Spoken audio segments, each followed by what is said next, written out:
Hey YouTubers, it's Calvin again. I'm waiting on my gym partner to pick me up. He's late, so I might as well do a double take.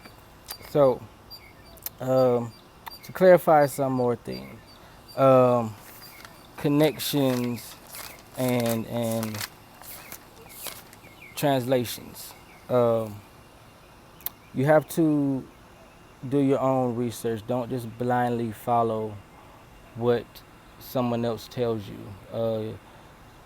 In my opinion, the word, the Bible, and other religious texts are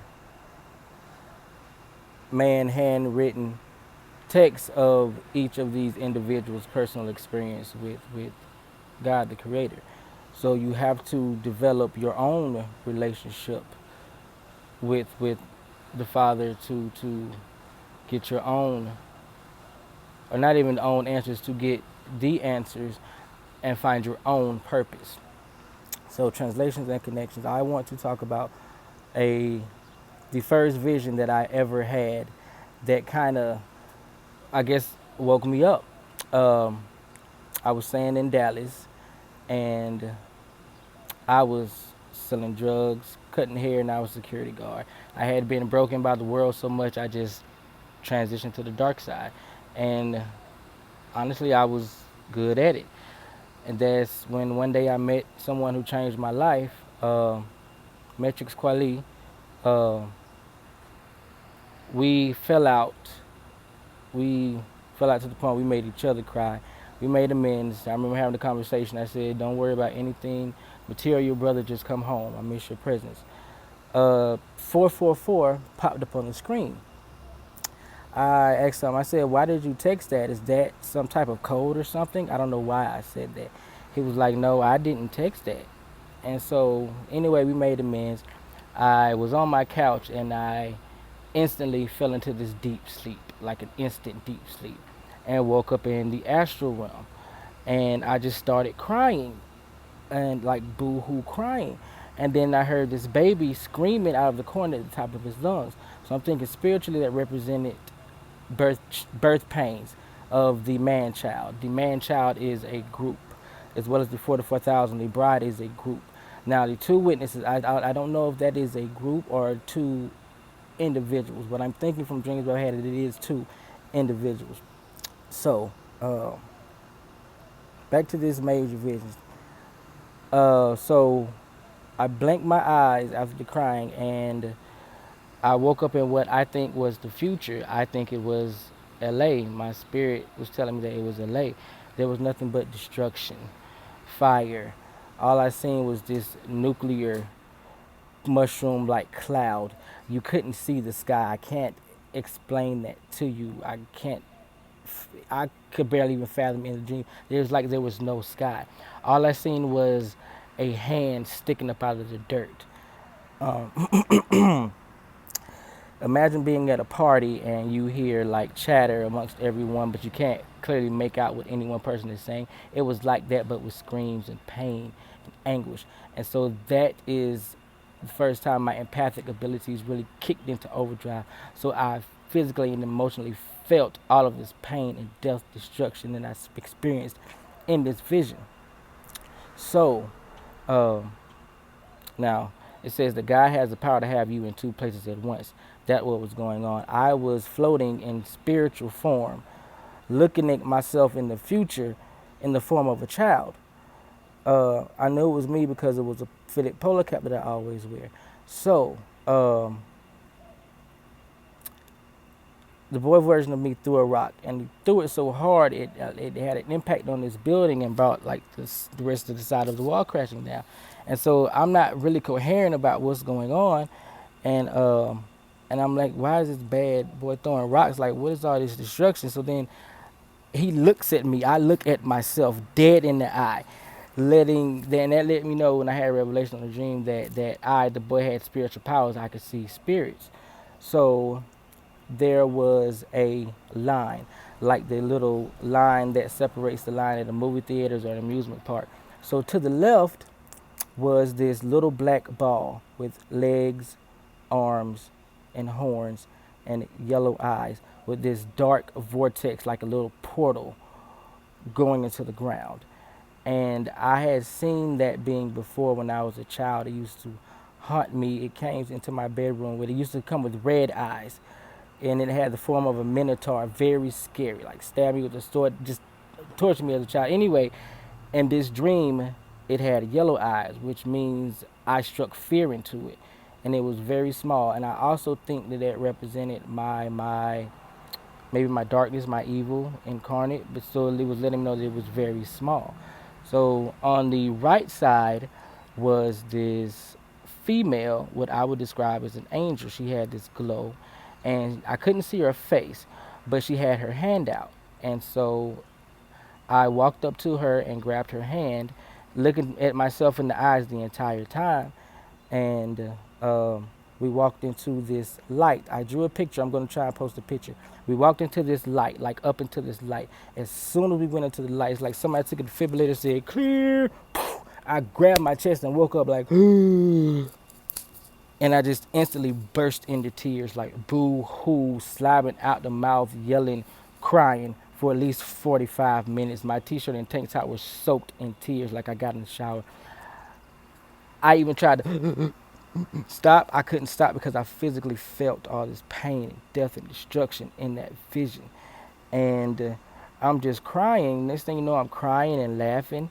And next thing you know, I'm just laughing. And this happened around between September and October 2017. And that was my spiritual awakening. But so the meaning behind that dream. So the angel that took me up into the light, her hair looked like Blossom from the Powerpuff Girls. She had a bow, and her hair was like Blossom from the Powerpuff Girls. So, but she looked like a maybe a taller teenage form or something. So it completely baffled me for years, as a matter of fact. Um, Maybe about a year or two. Maybe I think, yeah, for about a year. I found revelation on that dream next year. So, I'm thinking like, God, for such a dramatic awakening dream, why was something, I won't want to say, I guess it's kind of silly as the Powerpuff Girls in my dream. So I go to research and I go to YouTube and I look up Powerpuff Girls.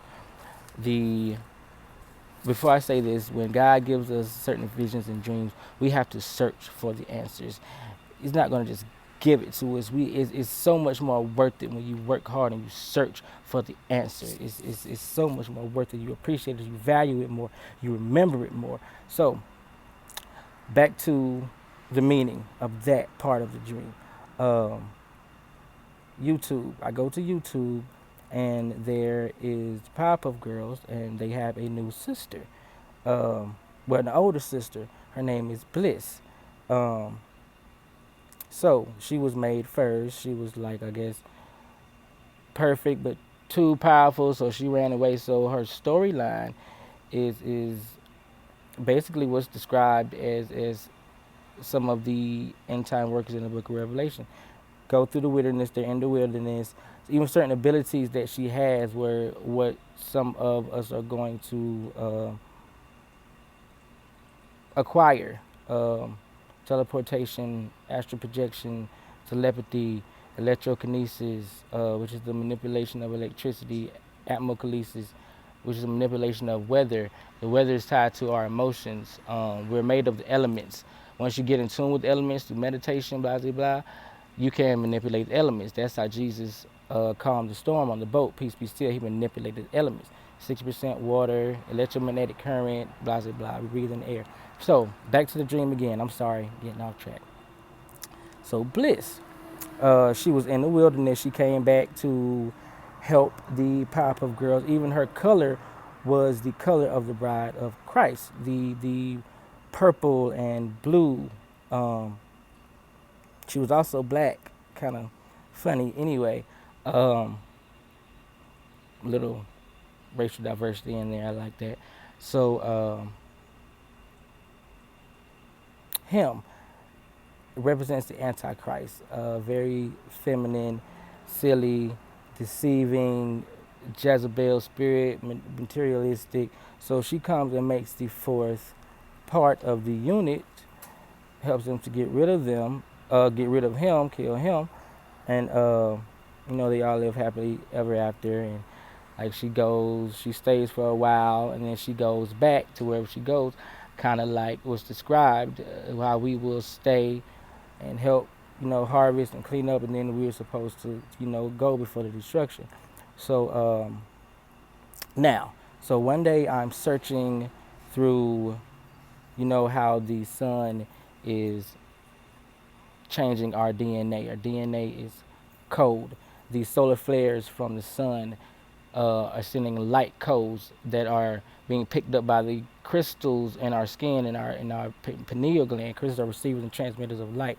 These crystals are picking up these codes from these solar flares. Light carries code, and it's changing the code of our DNA. So light changes the code of your DNA. Sound changes the shape of your DNA. It's important to watch what kind of music you listen to, what type of things people speak. Stay around high positive vibrations. Uh, Sound changes the shape. Light changes the code. Sorry, my mouth is getting dry. I need to drink.